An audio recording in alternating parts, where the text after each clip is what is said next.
Hello বন্ধুরা, আজকে আমরা মাল্টিপল আইডি কার্ড বানানো দেখব এমএস অফিস ওয়ার্ডে খুব সহজে এবং অল্প সময়ের মধ্যে। তো welcome to IT learning Bengali. আজকে আবারও একটা নতুন প্রজেক্টের সাথে। সবাই ভালো আছো আশা করি, আমিও ভালো আছি। চলো শুরু করা যাক। প্রথমেই পেজ সেট আপটা করে নিতে হবে। যেমন ধরো মার্জিনটা আমি লাস্ট কাস্টম মার্জিন করলাম, সেখানে তোমরা খেয়াল করলে দেখতে পারবে আমি 0.5 এভরি সাইড করা রয়েছে, 0.5 ইঞ্চি। তো এরপর ইনসার্টে চলে গেলাম, সেখান থেকে টেবিল ইনসার্ট করে নিলাম। টেবিল ইনসার্ট করার পর তোমরা টেবিল টুলস লেআউট ট্যাবে চলে আসো। এখান থেকে কিন্তু হাইট আর ওয়াইডটা চেঞ্জ করে দাও, 3.275 আর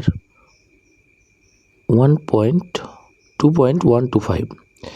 তো দেখো এইটুকু করে দেওয়ার পর এবার আমরা দেখতে পাচ্ছি আমাদের যে টেবিলটা ছিল সেটার একটা আলাদা সাইজ তৈরি হয়েছে, অর্থাৎ প্রত্যেকটা সেলের আলাদা সাইজ তৈরি হয়েছে।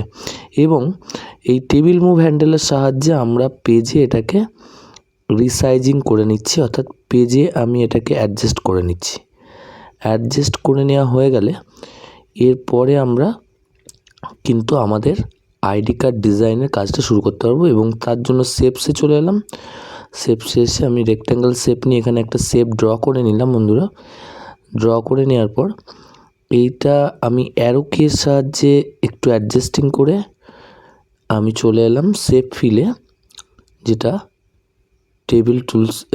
ড্রয়িং টুলস ফরম্যাটের মধ্যে আছে।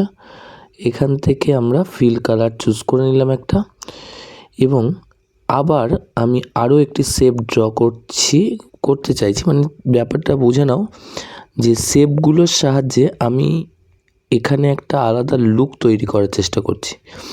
যেমন ধরো এখানে আমি এই শেপটা যদি নিই এবং এটাকে ড্র করি, ড্র করার পর এটাকেও আমি অ্যারো কিয়ের সাহায্যে অ্যাডজাস্ট করে নিয়ে আমি চলে আসছি শেপ ফিলে, এবং সেম কালার যদি অ্যাড করে দিই এটা একটা আলাদা লুক চলে আসলো।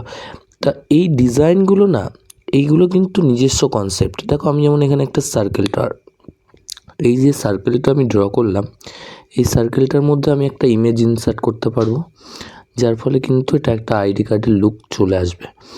ঠিক আছে, এবার আমি এন্ড কি প্রেস করছি। দেখো এন্ড কি প্রেস করার পর আমি কার্সারটাকে নিচে নামিয়ে আনলাম। নামিয়ে এনে আমি অ্যালাইনমেন্টটাকে সেন্টার করে নিচ্ছি। সেন্টার করে নিয়ে এখানে ধরো একটা আমি কোড, অর্থাৎ আইডি কার্ড নাম্বার ধরে নাও একটা যে কোনো। তা এই ব্যাপারগুলো কিন্তু তোমাদের একটু বুঝে নিতে হবে যে ডিজাইন ব্যাপারটা কিন্তু একটু নিজের ক্রিয়েটিভিটি থেকে হবে। ঠিক আছে, তো ডিজাইনটা এমন একটা জিনিস যেটা তুমি তোমার পছন্দ, প্রত্যেকের পছন্দ আলাদা, তো তাই তুমি তোমার পছন্দ মতো তোমার মতো করে সাজিয়ে সেটাকে সুন্দর করে অ্যাডজাস্ট করতে পারো। তো যাই হোক, এখানে এক্সট্রা আইডি কার্ডের যে ডেটাগুলো লাগে, name, father's name, date of birth, তো এক্সেট্রা পজিশন, যাই হোক এইগুলো আমি কিন্তু এখানে পুট করে দিই। পুট করে দেওয়ার পর এবার কোলনটাকে তোমাকে সেম মার্জিনাইজ করে রাখতে হবে, যাতে সেটা দেখতে ভালো লাগে। তুমি যখন একটা ডিজাইন করছো তার লুকটা সবচেয়ে বেশি বড় ম্যাটার করছে। তো এটা এখান দিয়ে তুমি ডেটাগুলো বসিয়ে নেওয়ার পর তুমি তোমার মতো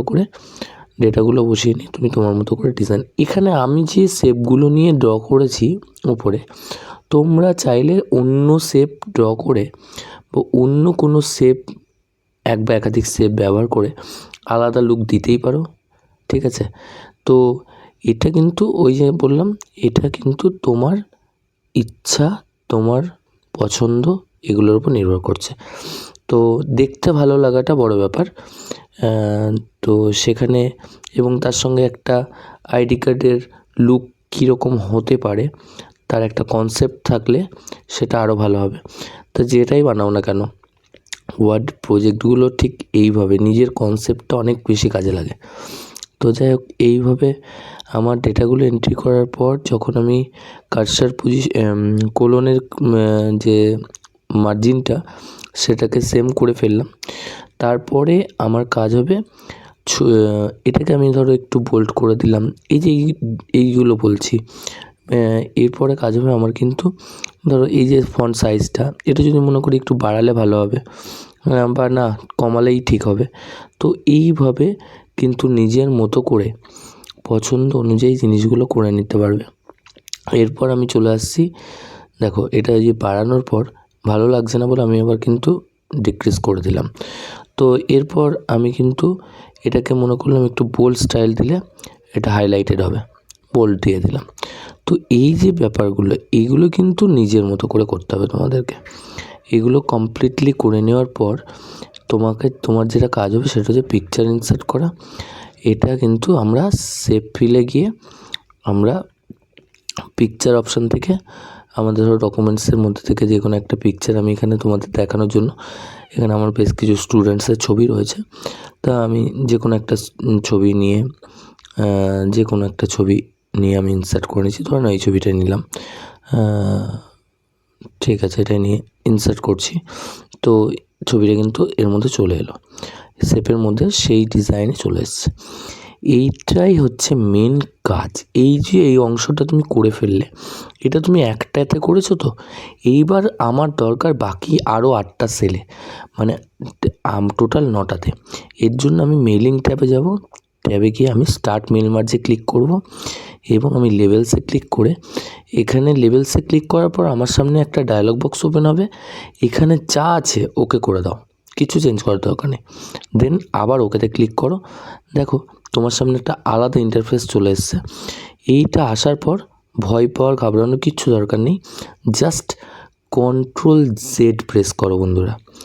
Ctrl+Z প্রেস করলে কি হবে, আবার তোমার এই জিনিসটা রিটার্ন আসবে এবং তুমি মেলিংস ট্যাবে যাও এবং মেলিংস ট্যাবে গিয়ে আপডেট লেভেলে ক্লিক করে দাও। দেখো বন্ধুরা, তোমাদের কাজ কিন্তু কমপ্লিট। অর্থাৎ এই যে ছোট্ট ছোট্ট টিপসগুলো, এখানে মেলিংসের মেল মার্জের যে ব্যবহারটা সেটা কিন্তু মারাত্মক। ঠিক আছে, এই মেল মার্জে আরও অনেক ব্যবহার রয়েছে, আরও অনেক কিছু করা যায়। এটা আমরা আসবো নতুন ভিডিওতে। চলো আজকের মতো এইটুকুই।